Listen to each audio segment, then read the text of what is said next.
The gas spirits of no man's land. They said the gas attack ended at dawn, though the fog never lifted. It hung low over no man's land, a slow-moving green veil that pooled inside shell holes and shifted between the blasted stumps of trees. The men of the 22nd Lancashire believed the wind had stalled or changed direction. But as the hours passed, they realized the fog was not dispersing. It was gathering. That morning, Private Edwin Cole wrote the first line of what would become his final diary. The gas moves strange today. It curls like fingers. When the sun rose red over the wire, I thought I saw shapes inside it, men trying to crawl. At first, the platoon explained it away. The gas attack had been massive. Mustard mixed with chlorine rolled in waves for nearly 2 hours, and hundreds caught in the open had died clutching their throats. Some still lay where they fell, stiff and darkened. It was easy to imagine shapes among them. But Sergeant Marlowe insisted he saw something that wasn't a corpse. It lifted its head, he told Lieutenant Harries that afternoon. Dead men don't lift their heads. Dead men don't reach out. The lieutenant dismissed it. Fatigue. Nerves frayed from artillery. Hallucinations from the faint residue of poison. But then came the stretcher-bearers. 2 of them entered no man's land when the shelling paused. Their task was simple: retrieve the wounded left behind during last night's chaos. Minutes later, one of them stumbled back alone, screaming, gas mask dangling from one strap. He shouted that the cloud had taken the other bearer. Not killed. Taken. He described a silhouette rising from the green fog, its form barely holding shape, its arms stretching outward like a drowning man's. Then the fog swirled around the missing bearer's mask, filling it from within until it bulged, until it hummed like a throat trying to speak. His report was dismissed as shock. He was sedated.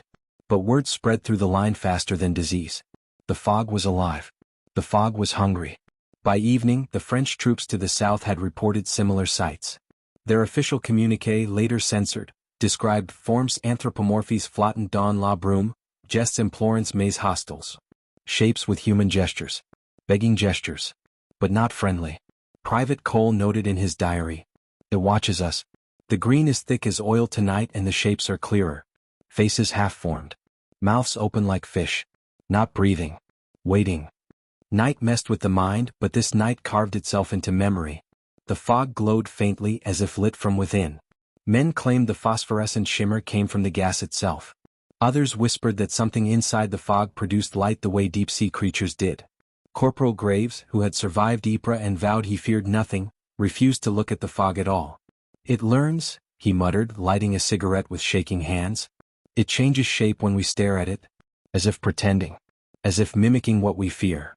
Around midnight, the first letters from the observation balloons arrived, brief, frantic messages dropped in canisters attached to signal lines. One read. Movement in the fog is not wind. Appears directed. Trails of mist following living bodies. Recommend full mask discipline. Another. Shadow-like forms ascending craters. Seem attracted to exhaled breath. The officers tried to keep these messages hidden, but nothing stayed hidden in the trenches. Men felt the truth every time their masks fogged with their own breath. Every time a whisper drifted through the gas and sounded too close to a voice. Field Surgeon Alistair Wren recorded in his log. 2 patients presented with airway burns despite having properly sealed masks. Their lungs filled not with fluid but with gas. Greenish vapor escaped post-mortem. Masks intact. Cause unknown. The rumor spread. The gas was entering people on purpose. The dead were turning to vapor. By morning the fog had thickened into curtains that swayed like fabric. When the breeze passed, the curtains did not move. They resisted. They clung to the air like wet skin. Private Cole wrote again. I saw a man made of gas. He had no legs. Only a torso dragging itself forward as if swimming through the air. His eyes were hollow circles. Inside them I saw smaller faces. Dead ones. Censored British reports from that day described highly abnormal gas persistence and unknown hallucinatory effects. The words spirits and entities were struck out in thick black ink. But among the enlisted the term spread anyway. Gas spirits. Not ghosts. Not the souls of the simple dead. The souls of men who had died choking. Souls that had been pulled into the poison rather than released. The screams that night confirmed it. They came from everywhere the fog pooled. Soft at first like someone trying to talk through water. Then louder. Throaty. Choking. Pleading. But always too fragmented to be real speech. That was the worst part. It sounded like they were trying to get words out. trying to warn the living of what they were about to become. On the third day, command ordered a small detachment to cross no man's land and confirm the French left flank hadn't collapsed. Lieutenant Harries led it. Private Cole volunteered, and so did Marlowe, though neither looked eager. They moved through the broken fence and stepped into a world where the fog had become a living maze. It wrapped around their legs and clung to their shoulders. When they brushed it aside, it reformed instantly. "Keep masks tight," Harries whispered. "No breathing unfiltered air. No talking unless necessary." The first corpse they found was half sunk in a crater. His uniform marked him German, but it was impossible to tell what had killed him. His eyes bulged like they had tried to escape his skull. His mouth gaped wide, and a thin trickle of green smoke seeped from between his teeth. Marlowe raised his rifle. "Sir, he's breathing." He wasn't. But the fog rising through his lips made it look that way. Something in the mist above the body shifted. A shape. Thin arms. A head tilting. And then dozens more floating behind it like mourners. Cole described it in his final entry. They looked like men drowned, dragged from deep water. Their faces stretched and long, their mouths open, their ribs visible under the fog. They swam through the air, reaching for our masks as if trying to claw inside. Harries gave the order to fall back. The shapes followed. Slow at first, drifting, then faster as if pulled by the heat of breath. Cole swore one of them spoke. Not a word, just a sound. A bubbling cry like air forced through a throat full of liquid. But the intent was clear. They wanted their lungs back. They wanted new ones. A scream erupted behind them as one soldier stumbled. The gas spirits fell upon him, swarming his mask, crawling into the vents, forcing the straps apart. He convulsed, choking, and within seconds green fog seeped from his body. It absorbed him. They ran. Only 3 returned. Harries didn't speak for the rest of the day. Marlowe cried and didn't bother hiding it. Cole sat with his diary open but did not write for hours. Then he recorded one final line. "We breathed for them once. Now they breathe because of us." Through the next nights, the fog pressed against the British trenches like a tide. Men heard knocking on the wooden planks, soft at first, then loud like fists. The shapes pushed themselves against the parapets, their hands forming briefly before dissolving back into mist. Surgeon Wren's notes grew erratic. Lungs bursting from internal vapor pressure. Masks failing without visible compromise. Patients exhaling victims' screams not their own. By now, the French regiment to the south had vanished entirely. Their trench sat silent. No rifle shots. No voices. Only fog drifting over sandbags. A censored joint report between the British Expeditionary Force and the French Army later stated, "The area between sectors 42 to 45 exhibits persistent gaseous activity inconsistent with meteorological behavior. Shadows of indeterminate origin observed at multiple elevations." The term indeterminate origin hid a darker truth. The shadows moved upward, crawling along the trench ladders at night. That was when command issued the evacuation. But to evacuate, they had to cross no man's land. The men mutinied. Quietly. Respectfully. But firmly. They would not walk into a place where the dead floated like hungry leeches. So command did something desperate. They fired artillery onto their own section of no man's land to disperse the fog. For a moment it worked. Then, as the earth shook and the ground split open from shell bursts, something else emerged. Not shapes this time. Faces. Dozens, rising from the ruptured pockets of gas stored beneath the churned soil. The artillery had freed them. The green fog surged upward like a geyser, forming a column of shrieking silhouettes. Cole noted. They rose screaming. Like the whole battlefield exhaled its dead at once. The men panicked. Masks slipped. Breath quickened. And as soon as warm air hit the green fog, dozens of spirits darted toward it like insects to blood. They attacked the trenches in a wave. The evacuation turned into a stampede. Men trampled each other trying to climb the ladders. But the spirits waited at the top. The last accounts of the 22nd Lancashire were recorded by French signal operators positioned miles behind the line. They transmitted panicked Morse. Fog climbing trenches. Moving with speed. Figures within it. Screaming. Then, multiple men collapse.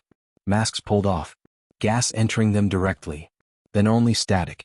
When reinforcements finally reached the battered sector 2 days later, the trenches were empty. Not destroyed. Not shelled flat. Empty. Gas masks lay scattered like discarded skins. Rifles, letters, half-finished meals waited in cold mud. But no bodies. Not a single corpse, British or French. Only the fog remained. It drifted lazily over the abandoned trench, forming slow, almost peaceful spirals. The reinforcements reported whispers, thin as paper, carried by no wind. One corporal claimed he heard someone call his name. Another swore he recognized his brother's voice, though his brother fought in a different battalion miles away. Surgeon Wren's final note was found pinned to a stretcher. The gas is not poison alone. It is prison. These men did not die. They were taken, lungs first, then voice, then self. Someone must warn the next line, do not breathe near the dead fog. It remembers. The note ended with a smear of green. Today the official histories blame meteorology. Rare wind patterns. Chemical persistence. Mass hysteria. But uncensored fragments of the French reports reveal one last detail. Les silhouettes dans la brume semblaient grosser. De nouvelles formes s'ajoutèrent. The silhouettes in the fog had grown larger. New forms had been added. Those who approached the old battlefield decades later claimed the fog still gathered at dusk, faint and green, forming shapes that dragged themselves across the empty craters. Voices leaking through the mist like breath through cracked ribs. They are still there. Still choking. Still looking for lungs. The screaming bunker of Khe Sanh. The abandoned bunker lay half-collapsed in a tangle of jungle vines, its mouth yawning like a concrete wound carved into the earth. Marines stationed at the outskirts of Khe Sanh knew better than to walk near it. Even the older Vietnamese farmers who returned after the war refused to pass along the old supply road. They muttered about a hole where the dead never slept, a place where voices pressed through stone like steam escaping from a fractured boiler. No one ever stayed long enough to see if the stories were true. They always heard the same thing first, the muffled screams that rose from below, thousands woven into one eternal cry, vibrating in the air long before any human foot crossed the threshold. In 1971, a patrol team reported that the bunker had not been listed on the original maps.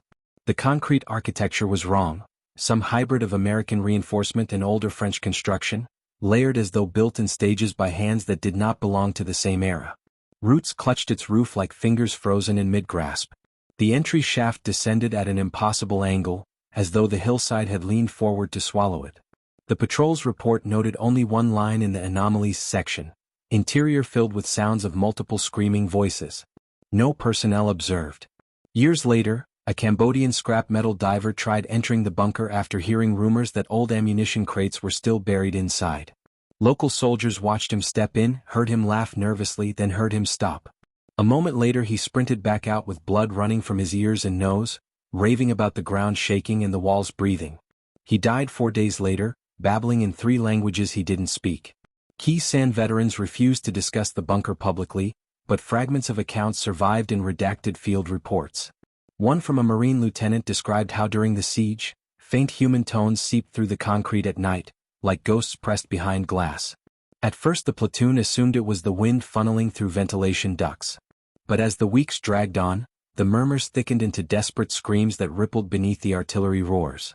Sometimes the voices shouted in Vietnamese, sometimes English, sometimes something that echoed with the pitch of agony alone.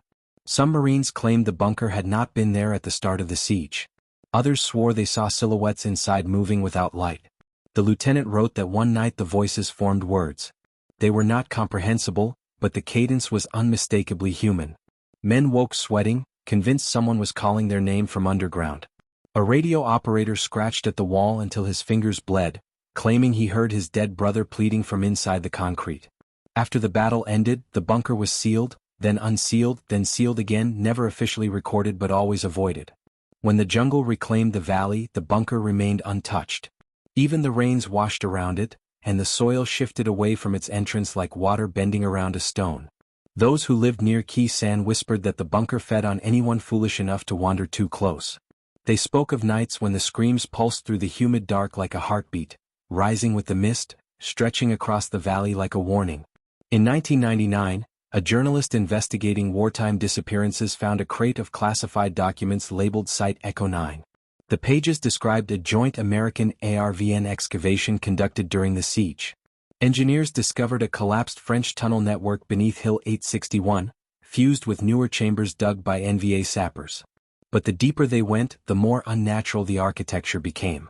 Walls curved inward where they should have collapsed. Floors were grooved with hand-shaped impressions. A chamber at the lowest depth contained bones from both sides, crushed into a single mound as though compressed by unimaginable weight. A final page contained a brief, handwritten note. Voice is still active. They sound like us. We should never have opened it. The journalist vanished 2 days later. All that was found was his recorder, filled with hours of faint screaming that grew louder the deeper the tape ran. The bunker waited. The voices never stopped. And anyone who dared listen felt the same truth rising from the depths. Something down there had learned to speak with the mouths of the dead. The bunker's modern legend began when Captain Elias Warren, retired, returned to Vietnam in 2004. He had served at Khe Sanh as a 20-year-old rifleman and carried a private obsession: the disappearance of his fire team during a patrol near Echo 9's coordinates. He'd never accepted the official report that they were killed by a mortar strike. He remembered the night too clearly. The sky had been quiet. The air had tasted metallic, vibrating like a struck tuning fork. And from the direction of the abandoned bunker, he had heard screaming, his friends' screams, echoing from deep beneath the ground long after they should have been dead. Warren arrived with a backpack, a camera, and a typed list titled, "Questions the official account cannot answer." He found the entrance nearly buried in vegetation, but once he cut through the thick vines, the old wound reopened. The inside exhaled a draft colder than the mountain air. His camera lens fogged instantly. He approached the threshold carefully.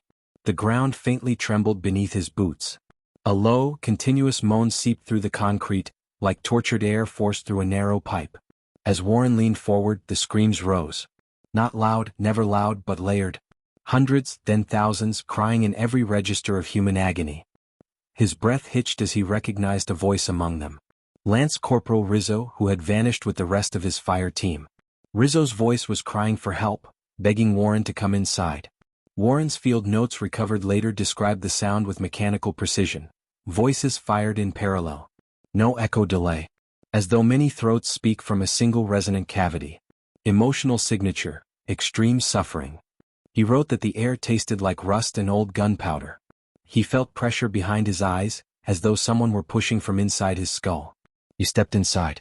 His flashlight beam struck walls carved with scratches. Some were deep enough to reveal rebar. Long gouges marked the floor, uneven and frantic. Mud and bone fragments littered the first chamber. But farther in, farther than should have been possible given the bunker's surface size, the corridor expanded into a vast room, almost cathedral-like, filled with decaying support beams and collapsed ceiling slabs. The engineers' reports had been accurate. The architecture here belonged to no single army. As Warren proceeded deeper, he heard the voices aligning, shaping words. They spoke fragments of military call signs, coordinates, phrases in Vietnamese, French, English, and dozens of others. Every few seconds they shifted tone, weaving into one enormous, tormented chant that vibrated his bones. His flashlight flickered. He wrote that the shadows seemed to thicken in the corners as though the darkness itself had mass. A second chamber bore marks of violent fusion. Human remains from multiple armies had been pressed into the walls, ribs interlocking with ribs, skulls half dissolved and fused to concrete. Warren tried to photograph them, but his camera shutter jammed. A hum filled the air. A pressure wave pulsed through his chest. The voices screamed louder, merging into a single call that shaped his name. He fled. But as he scrambled toward the entrance, he heard footsteps behind him. Not one set. Hundreds. Soft, shuffling, uneven. He refused to turn around until he reached daylight. When he finally looked back, the corridor stood empty, but the footsteps continued for several more seconds. As though unseen men had halted just beyond the border of the sun's light. Warren escaped the valley that night, but the voices followed him. He slept in a hostel in Hue, and guests reported hearing screams rising through the walls until dawn. He boarded a flight to Seattle, and passengers complained of muffled wailing beneath the cabin floor. Within a week he was hospitalized for hallucinations. His final notes before his death recorded a chilling conclusion. It is not a place. It is a consciousness. It learned our voices. It wants more. His body was found in an empty VA ward room, curled against the wall opposite the door. Nurses reported hearing faint screaming from the vents. They sealed the room. They never again spoke of what they heard that night. The U.S. Defense Department reopened the Khe Sanh archives in 2007 after Warren's death drew public attention. Buried among sealed boxes was a bundle of documents marked ultra-restricted. Do not disseminate. These papers belong to a covert program called Project Resonance, initiated during the war when soldiers first reported hearing inhuman cries emanating from Echo 9's depths. The documents described early seismic readings that detected irregular pulses beneath the bunker. These pulses were rhythmic, almost patterned, aligning with the emotional stress signatures of nearby troops. Recordings captured by geophones placed near the entrance revealed multiple overlapping voices that synchronized into coherent phrases only when a living subject approached. Scientists noted a disturbing phenomenon.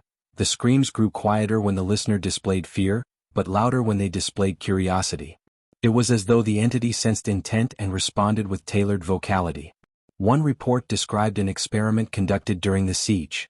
An ARVN volunteer descended 50 meters into the bunker wearing monitoring equipment. His vital signs spiked instantly. Audio from his microphone transmitted escalating screams, some matching known casualties from battles miles away. The volunteer lasted 3 minutes before his feed dissolved into chaotic static, punctuated by hundreds of shrill wails. When the retrieval team entered, they found the man collapsed, his mind apparently erased. His brain scans showed patterns resembling synchronized neural activity with no individual signature, as though his consciousness had been overwritten. Another document revealed the results of a French excavation in the late 1950s. They too reported hearing voices from beneath the earth, though they assumed it was trapped air moving through fractured tunnels. Workers reported nightmares of being pulled into stone. Several deserted the project.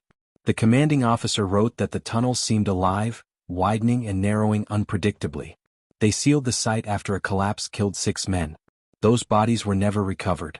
Project Resonance concluded that Echo 9's bunker was not a traditional structure. The deeper chambers suggested geological deformation, yet with patterns inconsistent with natural cave formation. Analysts theorized that repeated bombardments, combined with decades of tunneling by multiple armies, had created a convergent pressure zone. But one scientist proposed a more unnerving hypothesis, that the immense suffering and death concentrated around Khe Sanh had imprinted onto the stone, creating a sentient echo, a sort of psychic amalgam of traumatized consciousnesses.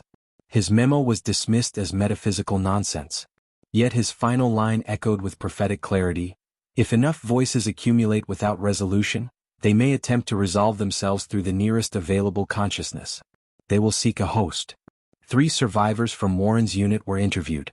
All described hearing their missing comrades calling out from beneath the ground during the siege. One man claimed he heard his own voice screaming from inside the bunker years later while watching a documentary. Another insisted his nightmares carried the same sound, thousands of souls fused into one, begging, demanding, commanding him to return. These testimonies were filed, redacted, and forgotten. Until 2018, when a group of backpackers posted an online video titled, "The Bunker That Screams." In the shaky footage, one man laughs and kicks loose rubble into the entrance. Moments later, the group freezes. The camera picks up a faint chorus rising from below. Not wind. Not animals. Human voices. Dozens. Then hundreds. The group flees screaming. The video ends abruptly. 2 of them went missing the following week. The remaining man was found at a hotel in Da Nang, rocking on the floor of his room, whispering that the walls were crying in the voice of his dead grandfather. He clawed his ears until he passed out. Authorities buried the incident. But the internet did not. For the first time in decades, the world began whispering about the screaming bunker of Khe Sanh. And the voices inside grew stronger, as if awakened by the attention. The disappearance of the 2 backpackers triggered a joint investigation by Vietnamese authorities and a discreet American agency that left no trace of its name. They erected a temporary perimeter around Echo 9 and deployed audio sensors throughout the valley. Almost immediately, the recordings filled with layers of human voices rising at all hours, even when no one approached the site. The audio logs revealed a chilling pattern. At 3:14 a.m. each night, the voices synchronized into a single cry that stretched for exactly 43 seconds. Analysts discovered the waveform matched archival audio recorded during the Tet Offensive, a distress call broadcast by a radio operator who died moments later. The bunker wasn't merely replaying random voices. It was pulling memories from the living who came near it, replicating the ones that would hurt the most. Investigators placed a speaker system at the entrance to lure the entity into responding.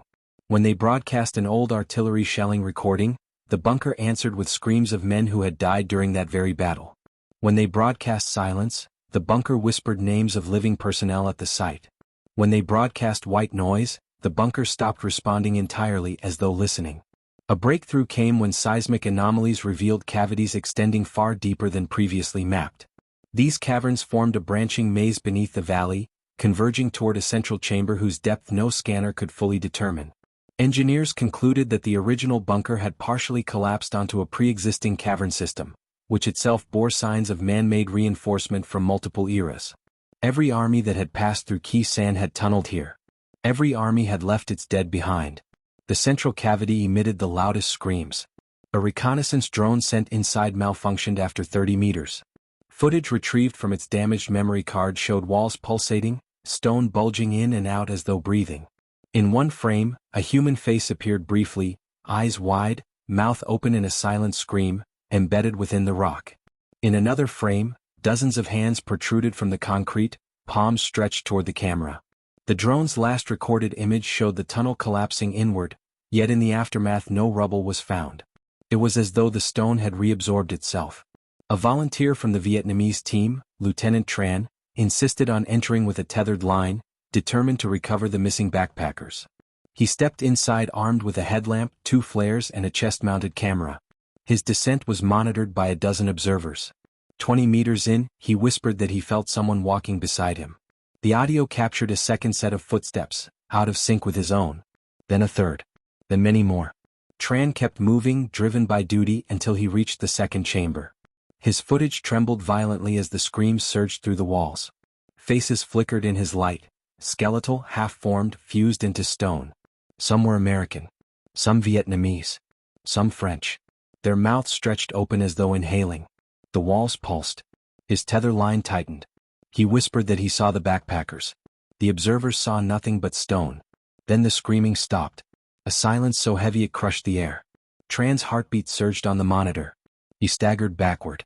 His light swung wildly as shadows converged from every side. The observers shouted for him to retreat, but his body went rigid. A voice, impossibly deep yet layered with thousands of whispers, rose from the darkness. "We remember you." The tether snapped. All sensors inside the bunker went dead. When a recovery team entered, they found the tether fused into the wall as though melted through. Tran was gone. His footprints were preserved in the dust, leading deeper into the chamber. Additional footprints, dozens of them, circled his last position like predatory animals. The investigation ceased immediately. The perimeter was abandoned within a week. All equipment was removed or destroyed. The official report labeled the area unstable and recommended no further entry. But those who worked the site knew the truth. The bunker was no longer just screaming. It was calling. And sooner or later someone would answer. The final phase of Echo 9's story began when a young Vietnamese archivist named Dao received a mislabeled crate from the Khe Sanh storage bunker. Inside were field tapes from Project Resonance, along with Warren's recordings, the French excavation logs and battered reel-to-reel audio labeled simply, Chamber Zero. Dao digitized the tapes, expecting broken fragments of war noise. Instead, she found hours of meticulously recorded screaming layered with whispered syllables that sharpened as she listened. Her transcripts grew longer each day. After a week, her supervisor noticed she hadn't gone home. Dao reported hearing new words emerging from the noise, words that weren't present on the original reels. The voices addressed her by name. They begged her to return them to the earth. They promised knowledge. They mimicked her dead father. Her final transcription ended with a message that shook even the hardened archivists. "We are not trapped. We are waiting." Dao disappeared that night. Security cameras captured her walking barefoot toward the mountains, carrying only a flashlight and a copy of the old excavation map. She was last seen stepping into the bunker's mouth. The following morning, villagers miles away reported hearing screaming carried on the wind. The bunker was sealed again, this time with reinforced steel plates welded over the entrance. A memorial sign stood briefly nearby, warning travelers of unexploded ordnance. Locals removed it. They said it drew too much attention. Better to let the jungle swallow the place entirely. But the screams have not stopped. Hikers report hearing cries echoing through the valley at dusk. Farmers claim the soil vibrates under the moonlight. Soldiers stationed at the border say they dream of faces in the earth. A recent satellite scan revealed new heat signatures beneath the bunker. Not geological. Not mechanical. Warmth distributed in patterns similar to human bodies packed tightly together. As if something below has grown. As if the fused souls have multiplied. As if, after decades of waiting, the wailing consciousness beneath Khe Sanh is no longer content to be confined. The final note discovered in Dow's abandoned office contained a chilling hypothesis. It learns from every voice it absorbs. One day it will speak clearly. One day it will rise. And beneath that sentence, written in a shaky, unfamiliar hand, were words no archivist claimed to have added. Open the door. The screaming continues, rising faintly beneath the soil, thousands of voices stretching toward the living, waiting for one more soul to join their endless, anguished choir. The sand wraiths of Route Golden Spear. They said Route Golden Spear had moods. Some days the desert lay flat and harmless, shimmering like a sheet of hammered bronze under the Iraqi sun. Other days, the wind rose without warning and dragged veils of sand across the asphalt, forming shapes that moved like wounded animals, crawling, dragging, groping. But in 2006, when the convoy started disappearing, those shapes began to stand upright. Lieutenant Marcus Hale first heard the rumor from a pair of Iraqi engineers repairing a blown culvert near Forward Operating Base Hijari. They avoided the road after sundown, they told him. They claimed the sand remembered the dead. Hale assumed it was superstition, the kind of ghost talk that bloomed in war zones like mold in a sealed room. But then the 317th Transport Battalion vanished on a routine resupply run. 22 vehicles, 71 personnel, every GPS ping gone at the exact same second. Satellite review showed only a clear stretch of highway. No dust plumes, no explosions, no tracks.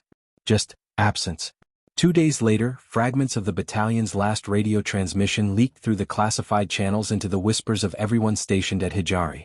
Hale heard the recording in an unofficial, low-quality version ripped from someone's laptop. The voices sounded like soldiers trying to report an incoming storm, but midway through, the radio crackled and something not quite human rose beneath the static. A sound like grains of sand tumbling down the inside of a throat. Then a voice shouted, "SR, they look like US." And the transmission died. In the days that followed, Hale reviewed mission logs for anomalies, weather irregularities, insurgent chatter, sabotage reports.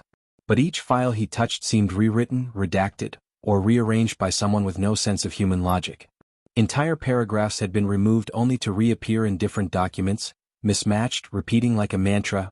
Visual contact not confirmed. Sandstorm faces and formation. Mimicking patterns inconsistent with natural wind behavior. On the third morning, HQ assigned his unit to escort a drone recovery team investigating the missing convoy's last known coordinates. It was supposed to be a simple in and out. But as Hale stood atop a HESCO barrier watching the horizon flicker under a rising haze, he saw what looked like a dozen blurred faces forming inside the shifting wall of sand, eyes wide, mouths stretched in silent terror. They looked too human to be tricks of the wind. And when the gust passed, leaving the desert blank again, Hale felt something he hadn't felt since his first firefight. The distinct sense that something was calling his name. The first briefing for the mission felt more like a funeral rite. The drone recovery team, a trio of dusty red-eyed airmen, looked as though they'd clawed themselves out of a grave. They placed a cracked drone fuselage on the table and pointed to its final infrared capture. The image showed the convoy, headlights bright. Then a rising wall of heat signatures, hundreds of them, sweeping in from the right, humanoid in shape but without skeletal density. They moved like silhouettes cut from burning paper, undulating as though made of liquid. Then the figures faded, replaced by streaked static. Object made of particulate matter moving independently. Thermal inconsistencies. Vocal patterns detected without clear source. At the bottom of the report, someone had written by hand. We heard familiar voices coming from inside the storm. The handwriting shook. The team rolled out before dawn. The convoy stretched across the sand like a metallic spine, each vehicle kicking small clouds behind it. Hale rode in the lead MRAP, scanning for anything unusual. The landscape was open and barren, the sun rising like a bloodshot eye. At 0900 hours, the first dust plume appeared far off, drifting slow across the dunes. The radio hissed softly, no words, just the brittle clicking of particles against metal. Hale checked with the drone operators trailing them. No targets on thermal. No human signatures. No vehicles. But he felt watched. At exactly 0947 the air shifted. The wind came in sudden, sharp bursts that cut through clothing and rattled gear. Sand rose like boiling water. And then the storm formed faces, hollow-eyed, open-mouthed, begging. One face in particular jolted him. He recognized Sergeant Whitaker, dead 3 months now after an IED blast that buried half his squad. Whitaker's grainy sand face mouthed something silently, then twisted into a scream. Private Alvarez in the gunner's hatch shouted, "Sir, Someone's calling my name. His voice was cracking, rising into panic. Stay in the vehicle. Hale barked. But another voice drifted through the static. Alvarez's mother, calling him home in a gentle Spanish lullaby. The young gunner froze, shoulders trembling, eyes unfocused. The storm thickened, bodies forming inside it, arms, legs, torsos made of swirling grit. Not quite human but close. Horribly close. They began walking. Their movements were jagged but purposeful, every step a ripple of sand cascading from their limbs. One figure pressed its head against the MRAP's side, and Hale heard something like a voice buried beneath the grains. Let us in. We're cold. The drone team screamed over the radio. They were seeing heat signatures again, hundreds swarming. But the MRAP's own sensors displayed nothing but empty desert. Sir, eyes front. Alvarez yelled. The road ahead was gone. The sandstorm had swallowed it whole. Then the lead vehicle slammed to a stop. And the world dropped into silence. Silence in the desert was never real silence. There was always some creeping whisper of wind or buzzing of distant machinery. But this silence felt heavy, like the world had stopped spinning. When Hale opened the door, the air tasted wrong, thick, metallic, almost wet despite the dryness. Visibility was less than 10 feet. The storm pressed in on him like an animal exhaling against his skin. Shapes moved in the murk, rising and falling like drowning swimmers. Everyone stays tight, he ordered. But the words came out muffled, swallowed by the air. Behind him, the drone recovery team was already unpacking equipment, frantic. Their lead operator, Lowell, activated a handheld LiDAR scanner. Its screen flickered with outlines, vague human silhouettes crowding around them. Nothing visible to the naked eye. But on the device they stood shoulder to shoulder. One silhouette leaned close, its head tilting unnaturally far to one side. The outline opened its mouth, and the scanner emitted a sound like a child gasping for breath. Lowell dropped the device, swearing. A gust blew over them, forming a towering figure, sand cascading up into a humanoid mass easily 8 feet tall. It opened a hollow mouth and something like a voice seeped out. Where are your dead? We borrow their shapes. Hale froze. Because inside that giant form, flickering like a broken projection, he saw the missing 317th. Their faces distorted, pleading, dissolving before reforming. Another figure approached, smaller, stumbling as though injured. It wore Hale's features. Its sand-formed face split into two, like a mask peeling apart. The mimic whispered, "Lieutenant, come home. We have your shadow." The creature reached out. Hale stepped back, and the thing collapsed, its form exploding into a wave of grit.